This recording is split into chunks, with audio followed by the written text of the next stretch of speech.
Welcome to Bracket U, a college basketball bracket podcast brought to you by Delphi Bracketology.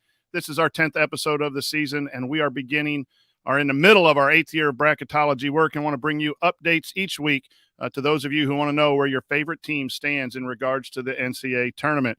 This podcast is for you junkies who have March Madness all season long.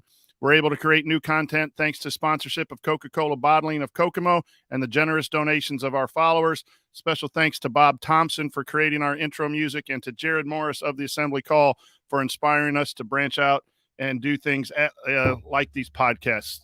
Joining me tonight is Cade Nelson, our junior editor of Delphi Bracketology, and Luke Smock, our senior editor of Delphi Bracketology, two of Delphi's finest in anything, but also finest in bracketology. Fellas, how we doing this evening? Good. How are you? Very good, Cade. Luke, you doing all right? Hey, gave me the thumbs up, so we're ready to roll.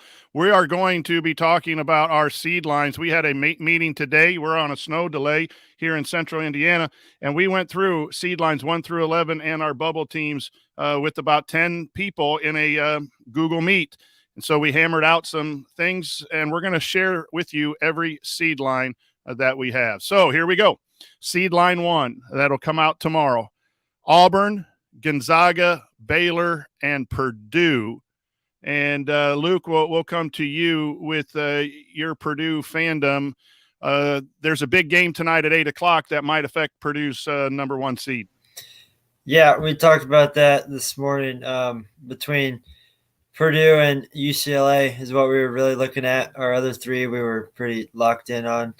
And honestly, looking at it, I think if UCLA won on the road to Arizona, I think they would go ahead and move up to the 1 seed. And sadly, Purdue would probably drop down to 2, but there's still a lot of time left. So, yeah, we think that Purdue has a lot of chance in the Big 10 to get some wins and keep building their resume.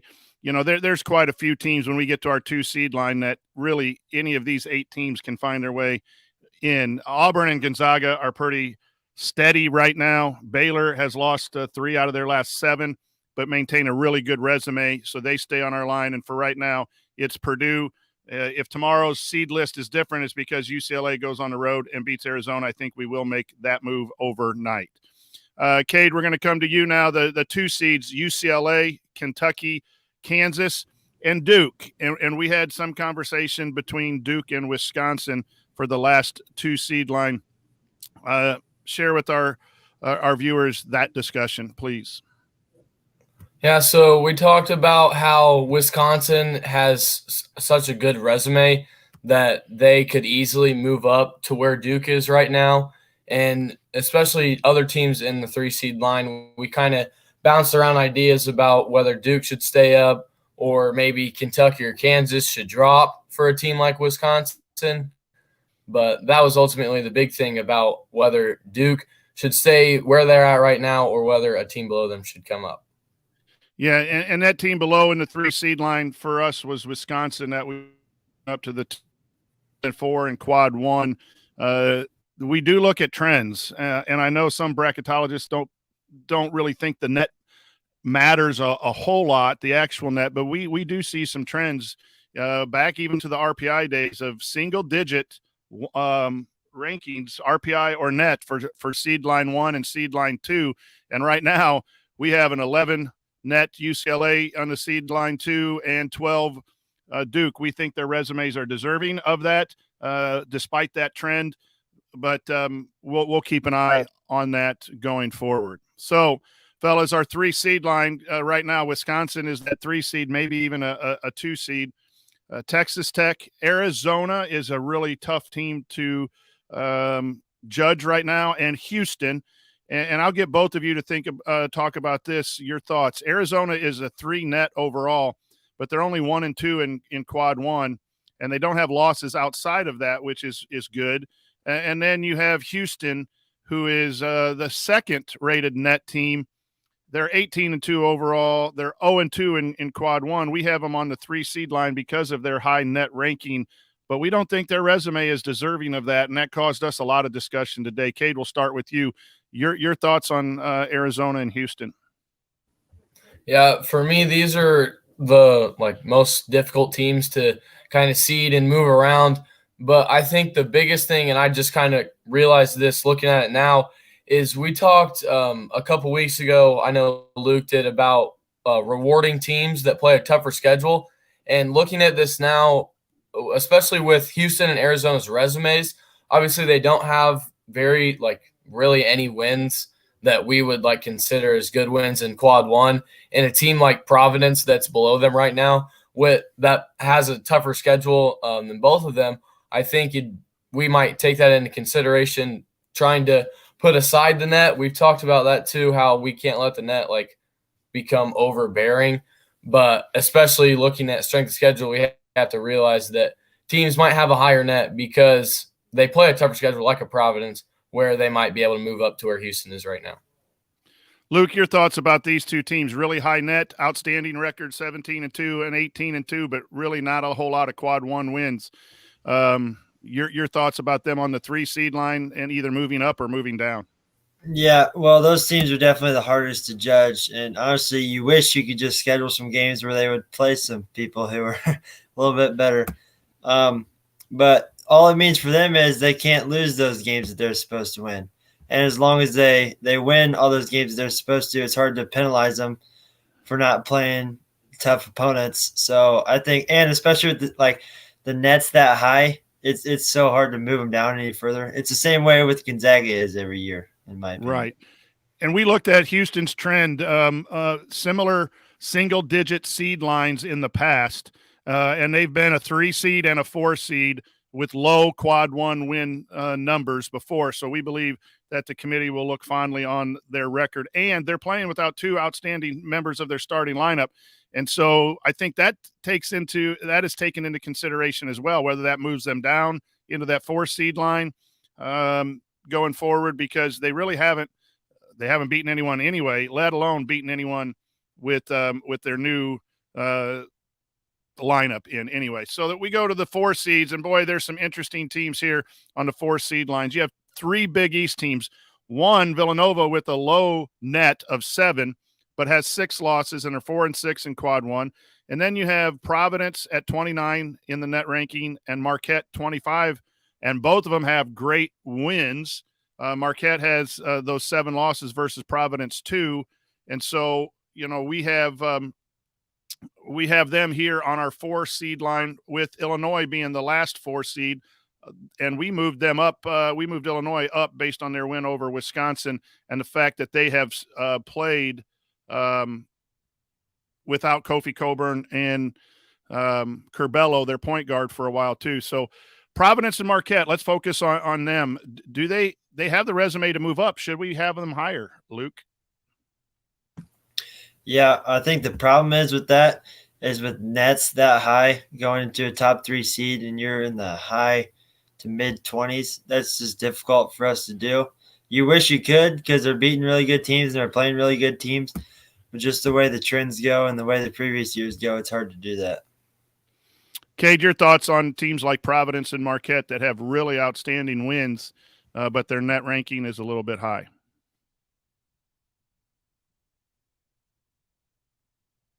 Cade, Luke does, especially with – I think the same thing Luke does with how tough it is for the fact that we want to move these teams up, but their net is just not where it needs to be to move up to the 3 seed line. So where they're at is fine. But for a different team, just a quick question: what does them not having their star and Kofi Coburn, how far does that what does the committee really look at when a player's injured? How far does that move them up or down with wins? Yeah, the committee looks for what the team's going to be like at tournament time. And so they take into effect that what was Illinois when they had Curbelo and Kofi Coburn out on the floor together. They don't change a loss. A loss to Marquette early without those 2 still counts as a loss. But I think what happens is, if Illinois, we moved Illinois up over Michigan State today, I think the tiebreaker might be, Illinois lost a few games without their best players. and they're playing better now. They beat a good team like Wisconsin with everyone back. So that might be a tiebreaker situation when you have Illinois up against Michigan State, Tennessee, Ohio State, Alabama in our 5 seed line. I think, Cade, to answer your question, that is when the committee looks at that. They also look at a major shift. Like Houston started the season with the lineup and was winning, and now they've lost 2 for the rest of the season. Now they're going to evaluate Houston on what does that team – can that team win big games as it is situated right now? And they'll be watching Houston from that point forward on. But, there's been a lot of COVID absences, a lot of individual injuries. The committee has people watching every conference and every team, so they're aware of games that happen. But there are so many that I think it kind of balances out at some point. But if someone had a 3-week, 4-week injury, I do think the committee looks at their results, both positive and negative, during that. You're listening to the Bracket U, a podcast here at Delphi Bracketology. I'm Brian Tonsoni. I'm here with Luke Smock and Cade Nelson. If you're watching, we have a few live visitors here on YouTube. Feel free to ask questions in the chat. We'll try to get to them here at the back end if you have any questions. If you're listening on the audio version of the podcast, make sure you connect with us at DelphiBracketology.com and on Twitter at Delphi Brackets. In February, we'll be trying to stay in touch there as much as possible and answer questions that you may have about your favorite team. So the 5 seed line, guys, Michigan State, Tennessee, Ohio State, and Alabama, a lot of these teams are under 500 in the quad 1, but have very few losses in quads 2, 3, and 4. That's why they're ranked high. They also have good, solid nets. The toughest team is Alabama. Alabama has just outstanding wins in getting 6 quad 1 wins and 2 quad 2 wins, but they also have some bad losses, and they have 8 total losses. So, Cade, what do you do with the team like Alabama? We have them 20th overall, a 5 seed. Do you like them there, or do you think they should be in a different spot? I think I like them where we're at, or where they're at right now. The biggest thing is if we were to drop them, who would move up for them? So the biggest thing for me is that, and I think right now, I think the quality of wins outweighs the losses. So I think where they're at right now is fine. And Luke, you disagreed this morning in our meeting. You were advocating to switch Xavier, the first 6 seed, to the 5, and Alabama. Share with our listeners how these discussions goes, and you were just outvoted because I think most of us looked at the quality of wins, but Xavier has a better overall resume, possibly. Your thoughts? Yeah, well, when I was looking at it this morning, I was like, you can't be losing quad 3 games and losing all these games and still be so high. But, I mean, you convinced me pretty well. If you look at it, they have the best strength of schedule in the country, and their net is still surviving for these losses that they've taken. So, and they've only won 1 game on the road all year. So that's what I was looking at. But then you convinced me pretty well to leave them where they're at for now. But at some point, you can't keep losing and being so inconsistent and staying so high. I think, Luke, that is the toughest thing in all the years we've been doing bracketology, is a team like that that's inconsistent. Good wins, bad losses, win 3 in a row, lose 2 in a row. How do you balance that out, and where do they go? But you're spot on. You can't take too many more losses. And Alabama, the SEC is tough, so they're going to. But it'll be interesting to see where we end up putting them and where the committee puts them. They're capable of beating anyone and losing anyone right now. But we have them as a 5 seed. I could see them as a 6 seed. Our 6 seed line is Xavier, Iowa State, Texas, and LSU. These teams have a pretty good amount of quad 1 wins, from anywhere from 3 to 6. The only team with the quad 3 loss is LSU, who is really falling fast. They've lost quite a few games in a row. At one point, they were up in the 2 seed line for us. They're all the way down now to the 24th overall seed and the 6th seed. Texas has been a team that's kind of tough to gauge too, at the net of 16, 3-5 in quad 1 and 4-1 in quad 2. These are some good teams with solid resumes. I kind of find it hard to move them up or down. Luke, your thought on our 6 seed line? Yeah, I think we definitely can't move these teams down. I think all these 4 teams here are way better than the teams below them in the 7-8 range.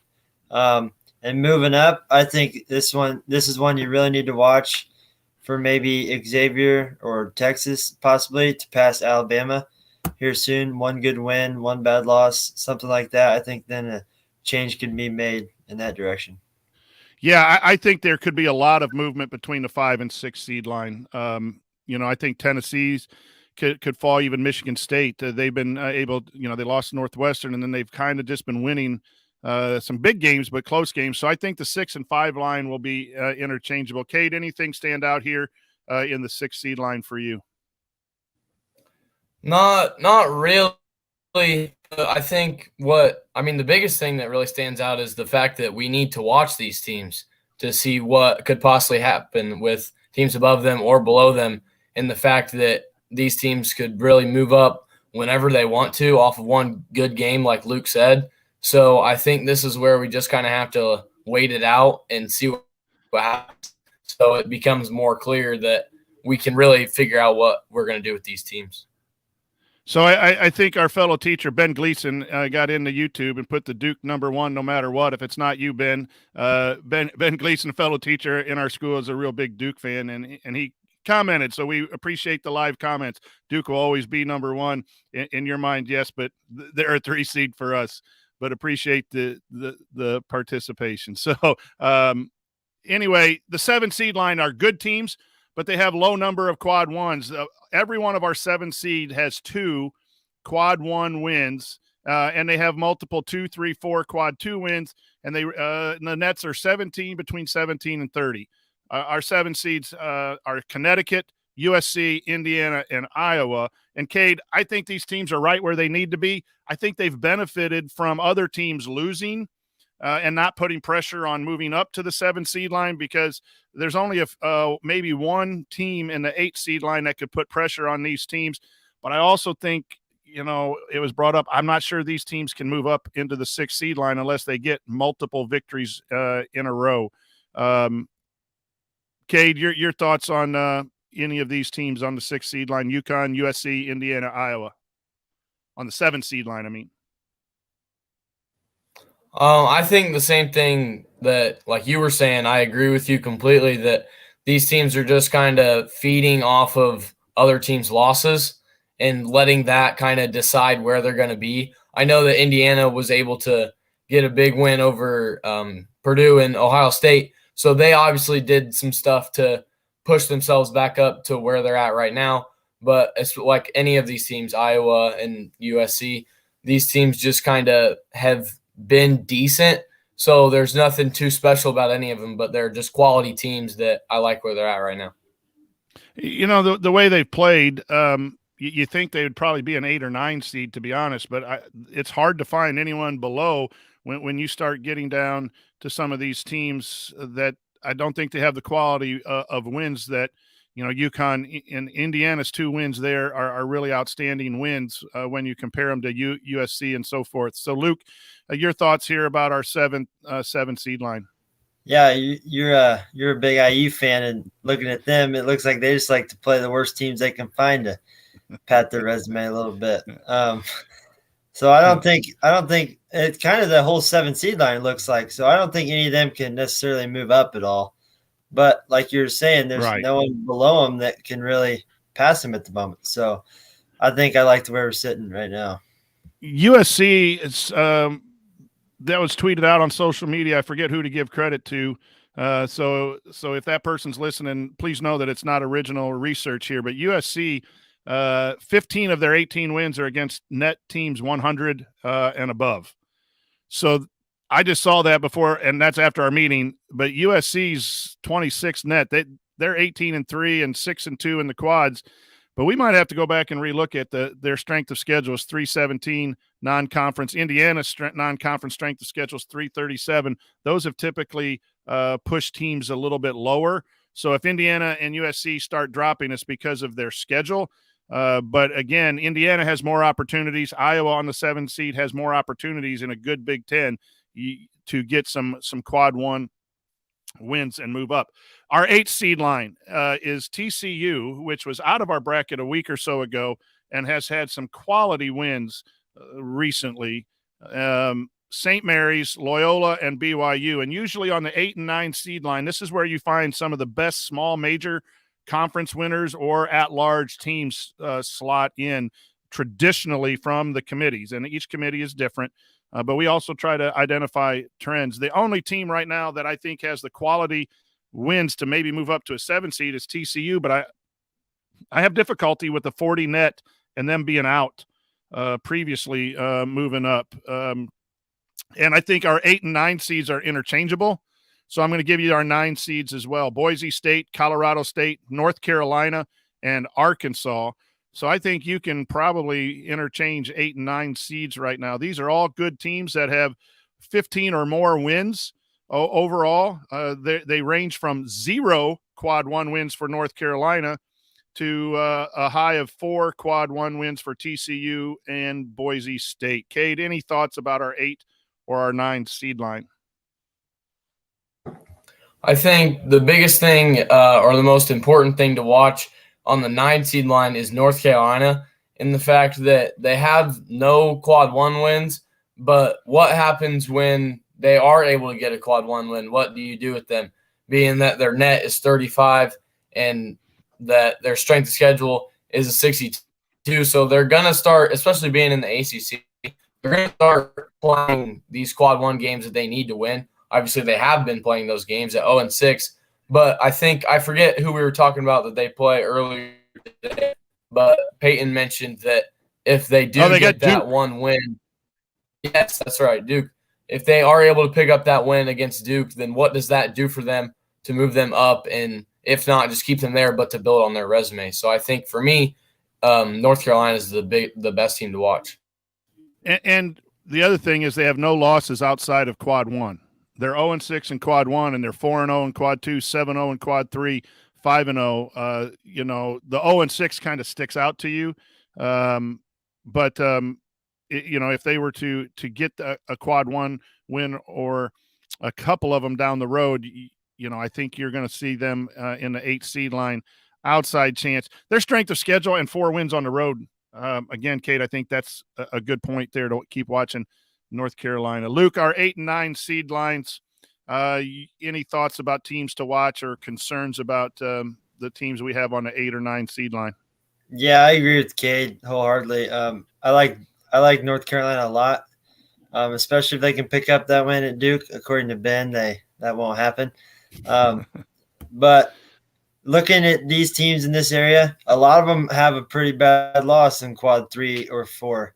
So I like to help teams out that have not lost in those 2 back quadrants. So in North Carolina, they haven't even lost in quad 2. So right. If they can pick up a couple wins, I think that'll boost them a lot, because the rest of the teams in this area have all suffered some losses for their quadrants. Yeah, I'm more likely to look away from a quad 3 loss, because sometimes that's just in the buckets of how the numbers are. You lose at home to a team that's 77 or 78. That's almost a tournament team.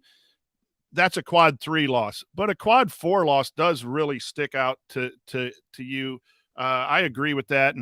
And what Luke's talking about too is what I think we've had some success, because we have a bunch of people to bounce ideas off of, and it's very similar to the committee. Some committee members will look at losses and move teams down because of their losses. Other committee members might like the quality of wins. We had that with the Illinois question. Should we move? Well, it wasn't Illinois. It's Alabama. The Alabama discussion of between a 5 and Xavier. If you like quality wins, it's Alabama. If you like the number of wins, it's Xavier, the road win. If you don't like Alabama's had too many losses. So each committee member brings a unique perspective to the bracket world as well. For me, the toughest team right now is Arkansas. They got off to a really bad start. Yesterday, they were 51 net, and they had a really big blowout win on the road, which really moved their metrics, their net, up to a 37. They have 2 quad 3 losses. And again, for me, somehow I look at those losses and I might have to recalibrate a little bit, because it's who you play and who you beat. There's a team that has a lot of quad 4 losses down the road that I'm really starting to like to send in the tournament. Luke's shaking his head. We'll get to that on the bubble. But Arkansas is a team for me to watch to possibly move down. Boise State has a huge game at Wyoming, not only for conference leadership, but Wyoming's one of those teams we're going to talk about here coming up. That's a good game on tonight. Later on, you have Colorado State. The Mountain West has some good basketball in there, and now they're at a point where they're going to beat up each other a little bit in their conference play. Our 10 seed lines are a bunch of traditional power schools that have struggled. 7 or more losses overall, net of 41 through 67 on these 4 teams. But they have some quad 1 wins and quad 2 wins. Seton Hall is our first number 10 seed. Oklahoma, Creighton, and Oregon. All have taken some losses. All have some good wins. Oregon's beaten USC and UCLA. Creighton has some outstanding wins as well.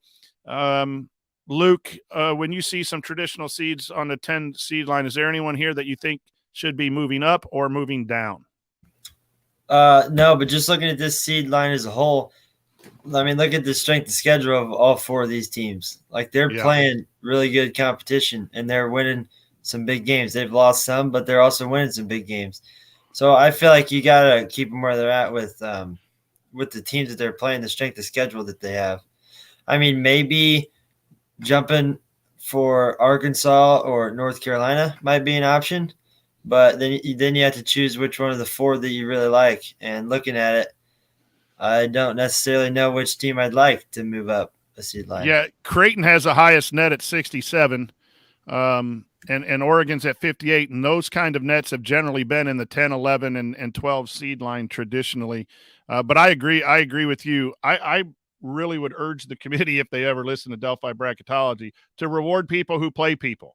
Even if your record is a little bit, I'd rather have a team that's the 28th non-conference like Oregon, 48 overall strength of schedule, 28 non-conference strength of schedule, and they're 12-7. I'd rather have a team like that than a team that's 340, like a team I kind of root for, where you didn't play a whole lot of people in the non-conference. So I like rewarding teams that have those good schedules, and I think the committee has done that some in the past. Kate, our 10 seed line, anyone stand out there as far as teams to watch moving up or down?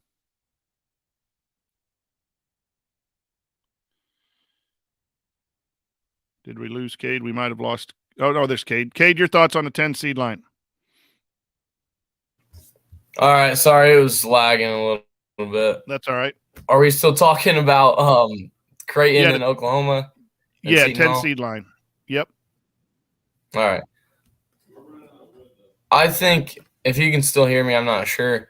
But I agree with both of you in the fact that these teams are solid and they're playing good teams, but with having quad 3 losses, I'm not sure if we can really move them up any further now. But they need to be in the tournament with the games they've won and the teams they've played. So now we get to our 11 and our 12 seed line, the last at-large teams, which is what we call the bubble. And I'm just going to list through these. We have 2 teams here who are conference leaders right now that are in our bracket tomorrow will be automatic qualifiers. They're really going to have to win the tournament at that point. We have San Diego State on the 11 line, Murray State, Davidson, and Miami of Florida. Murray State and Davidson are automatically in because of their conference leading status right now. And then Wake Forest, San Francisco, Wyoming, and we moved Notre Dame in because of their win at Miami, despite their loss to Duke. They're a 72 net. We're not too fond of that. We thought our last 3 teams in were highly controversial for us, even at this point.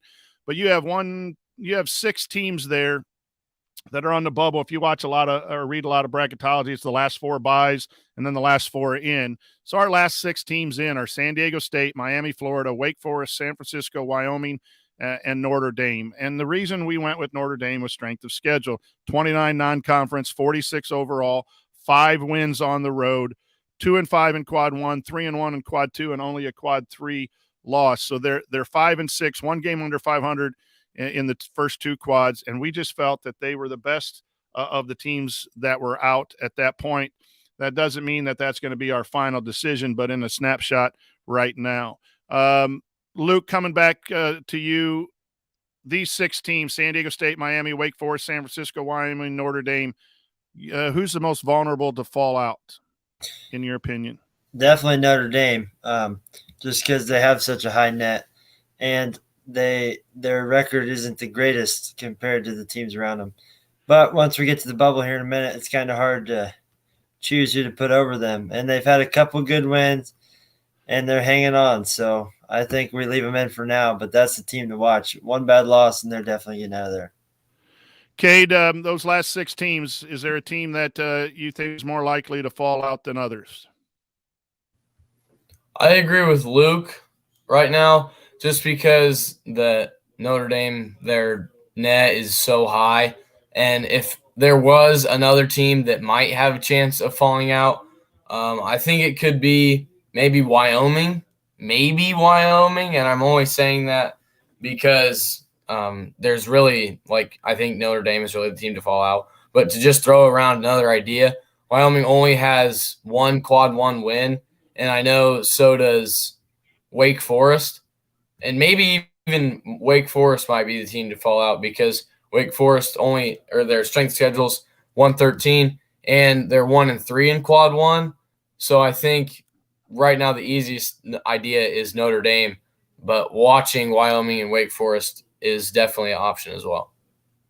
I think the ACC is struggling this year to get teams in. We have 3 ACC teams in our last 6, but I do think one of those ACC teams is likely to fall out, Miami, Wake Forest, or Notre Dame, because of just getting some losses.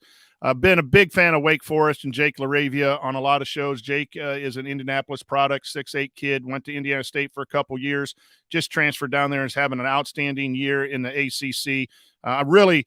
The Wake Forest, San Francisco, and Wyoming, I have a special place for me. I like those schools. Wyoming's new. Wake Forest has been down in the ACC. I like to see teams come up and new teams make the tournament, but it's not about liking teams. In fact, you got to try to put your bias away when you evaluate these brackets. To me, Notre Dame's win over Kentucky might be huge. And then they just beat Miami, who had been a conference leader for a while, on the road.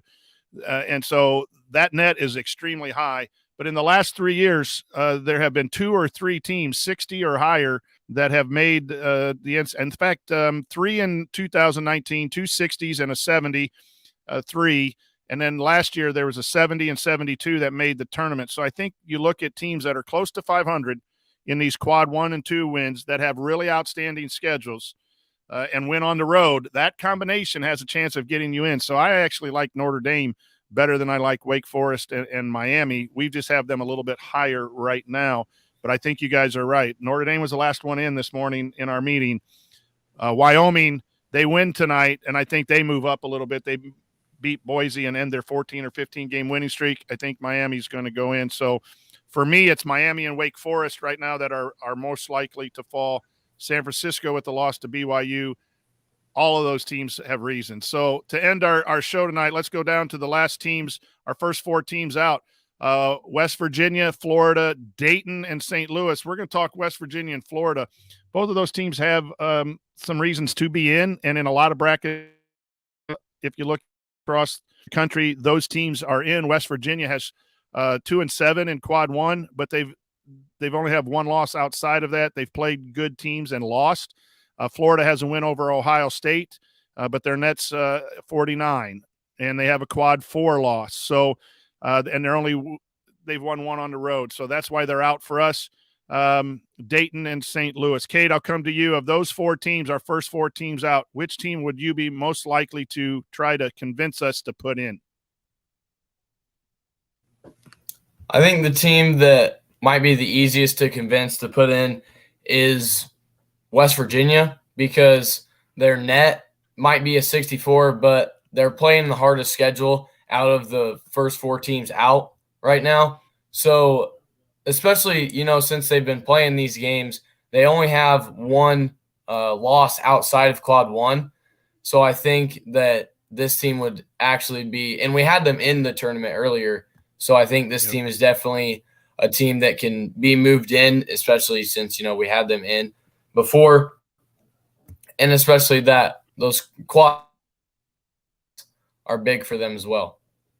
Yeah, and West Virginia has opportunities to pull off some upsets in the Big 12, and if they beat a Texas Tech, a Kansas, Baylor, if they squeak out one or two of those are huge wins that can't be ignored.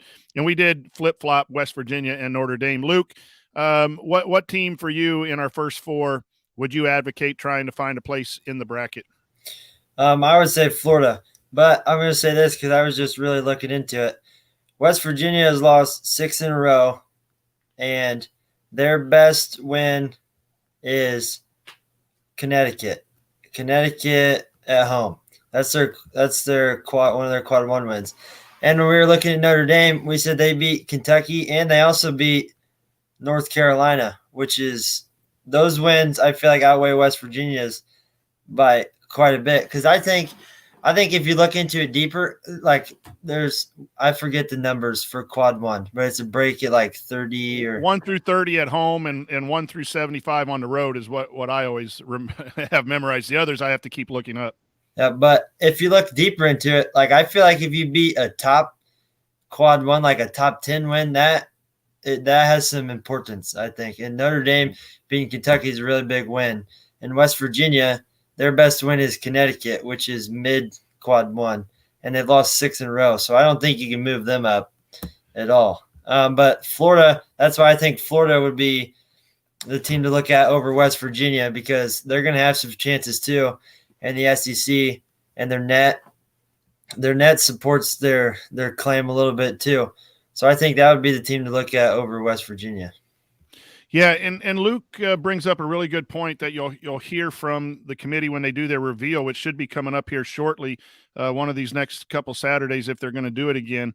Their midseason reveal is wins against the bracket. So, you're talking about Notre Dame has 3 wins against teams that are currently in our bracket, and if Miami would fall out, they still have 2. And West Virginia is sitting at just the 1. And so those are things that we talk about tiebreakers when you compare 2 teams. If Notre Dame and Virginia are fighting for that last spot, those are the things that Notre Dame might have made that push there. For me, fellas, it's Dayton, and Luke's going to shake his head because they have 3 quad 4 losses. But listen here just a little bit. Those were the 3 of the first 4 games. Right after that, they went on the road and beat Belmont and Kansas and won the ESPN Invitational. And they just beat VCU by 30 on the road. They have a 60 net, 15-7 overall, 3-3 on the road, 3 wins in quad 1, 3-1, 3 wins in quad 2 for a record of 6-4. I think that is one of those where, yes, those quad 4 will keep you from moving up to any kind of high seed, but I'm not sure Dayton's knocked out because of those 3. No one else, as we scroll down, has 6 wins in quad 1 and 2, especially with the 3 quad 1 wins. Belmont has 5, VCU has 5, Utah State has 5, and no one else. You have a couple more teams. Memphis, Florida State have 5 between the 2 of them.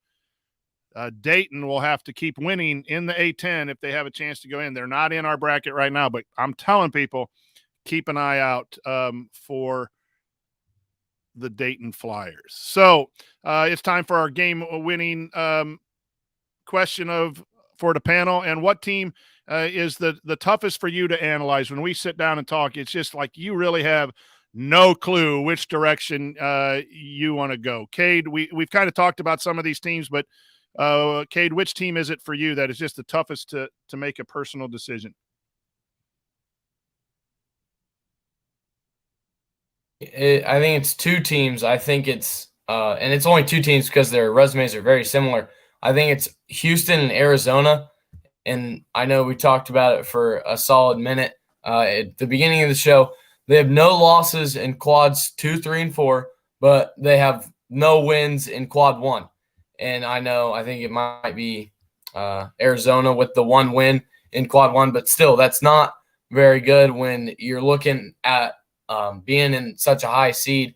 That to me, it's just weird to see them with no wins, but both having a great net of 3 and the other team having 2. So you can't really move them down further than where they're at right now. But one thing to watch out of these 2 teams is if Arizona beats UCLA, that should definitely help them to kind of clear up where they're at right now and make it a little bit easier for us to seed them.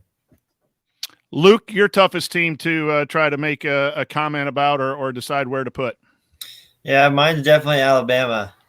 Like, honestly, they arguably most likely have the best wins of anybody in the whole country. They've beat Baylor, Gonzaga, Houston, and Tennessee. And Baylor and Gonzaga are both 1 seeds. I don't think there's anybody else in the whole country that's beat 2 1 seeds. But also then they're losing. I don't know exactly who they lost to, but they've lost 2 quad 3 games and a couple more quad 2s, and they're barely above 500 overall. So that team is definitely the hardest to look at, and really I don't even know what to do with them. They are a tough team. They've lost on the road to Missouri, on the road to a Tom Crean-led Georgia Bulldog team, and lost at home to Iona or neutral to Iona and Davidson, and a loss on the road to Memphis. So they've had their great wins have been, coupled with some losses that are just really, really, really questionable. I will say that to me, it's I agree with Cade, Houston, and Arizona, and I agree with Luke on Alabama. If I had to add a team to this, it's generally your smaller schools that play good basketball. So what do you do like our 8 and 9 seed line? A little bit with what do you do with St. Mary's, Loyola, Boise State that don't quite play the schedule of the Big 12 and Big 10. So their numbers are down, but they're good basketball teams.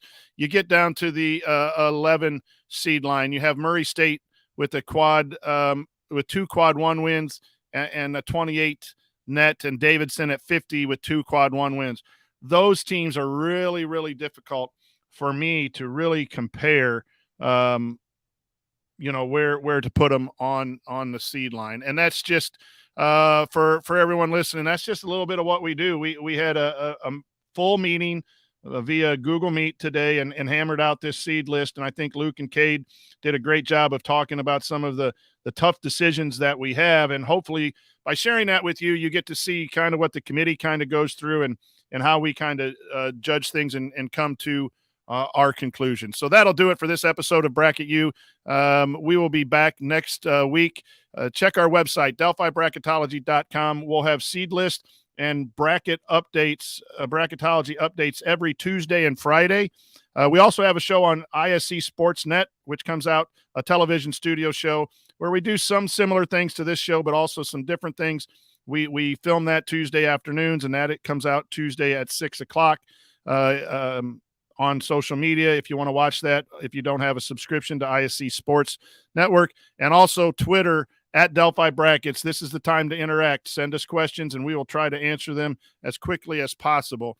We also encourage you to think about donating. We buy these guys shirts, we buy equipment, we pay for web pages and all kinds of things here coming up in the next few months to try to continue to bring the best information that we can to you. If you're so inclined, we would appreciate that. And until next time, may your team win big games and win them on the road. For Cade Nelson and Luke Smock, I'm Brian Tonsoni. Until next week.